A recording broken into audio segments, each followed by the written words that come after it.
before working with us? Because I know you were employed. How long had you been trying to do something different? I was mostly just afraid to do it.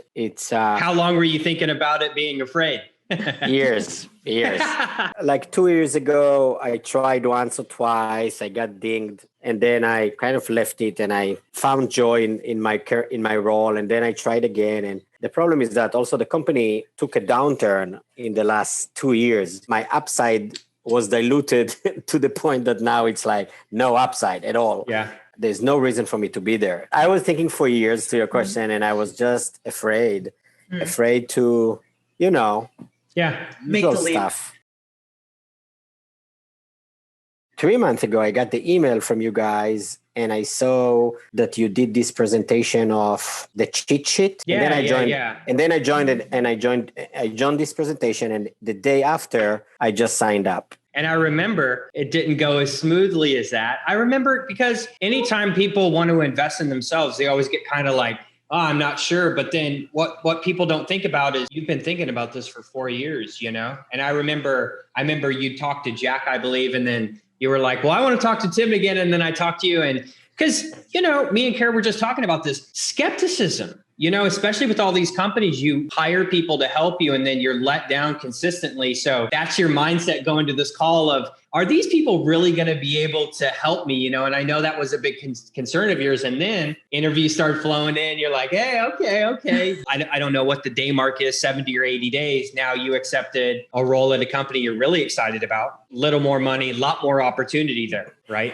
Yeah, and it's much bigger than that for me, Tim. It's not, the role and the job. It's more that the idea that I am actually a very marketable professional, and I have been waiting for way too long. And now I actually know how to play the game of looking for a new job. And that confidence in myself that has been my biggest fear. It's funny that I say that, but it has been my biggest fear for a few years. I'm glad you said this too, because we have someone here who's a strategic business development leader. If we explained how successful you were, people probably wouldn't even believe us, most of the time. But, everyone we work with is super successful, but they have this thing in their mind that's like, I'm just not sure.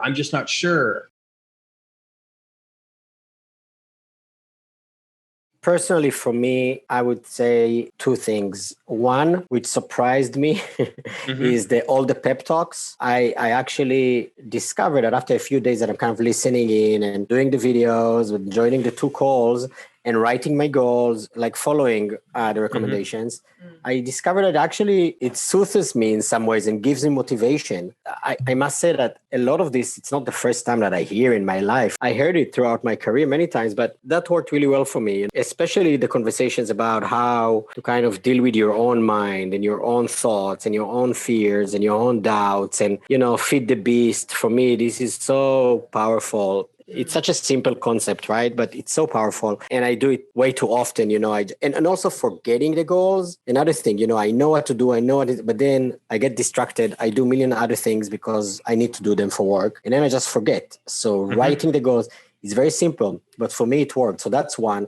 The second thing is really how to kind of play the game of getting a job. It's funny, I went to business school. I did a lot of this stuff in business school, and I can't remember any of that. And I always ended up hitting these hiring managers who are not the type of, not the right hiring managers. And every time I get so disappointed. And so the rule of numbers and how to respond, a lot of the small understanding and accepting that that's the way it works. Like, for example, people make decisions about you in the first 10 seconds. It's about handling objections, the interview guide. So that was very, very helpful. I think my weakness or my gap has been mostly around the communication, around the process, and also how to actively manage it and be in control and always ask. So it's a lot of really, really amazing advices that you guys bring with a lot of experience. And real quick too, I think people really underestimate, Gal, the amount of interviews that they really need to go on to get traction, because you went on interviews that we did everything we can and they just fizzled out. Or you finally met with the hiring manager after a couple things and then you were like, there's no way I could work for this guy, So people underestimate a lot, like the amount of interviews it actually takes to finally get to that one where you're like, hey, this feels right, you know? And I'm scared. I'm scared to death even now, but I'm so excited also.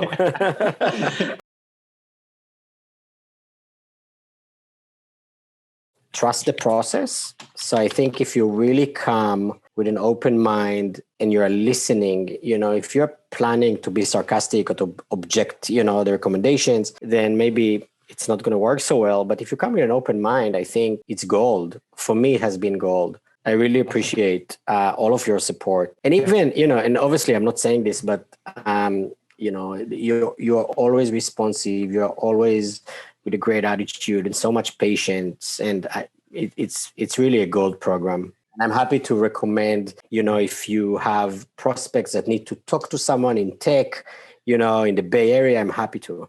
Thank you so much. I just want to say we really appreciate that. We're always looking for ways to make this program better so that we can give, the most service to you guys. And I'm really glad, that's the biggest compliment we could possibly get. And we wish you the best of luck in your new search or in your new job.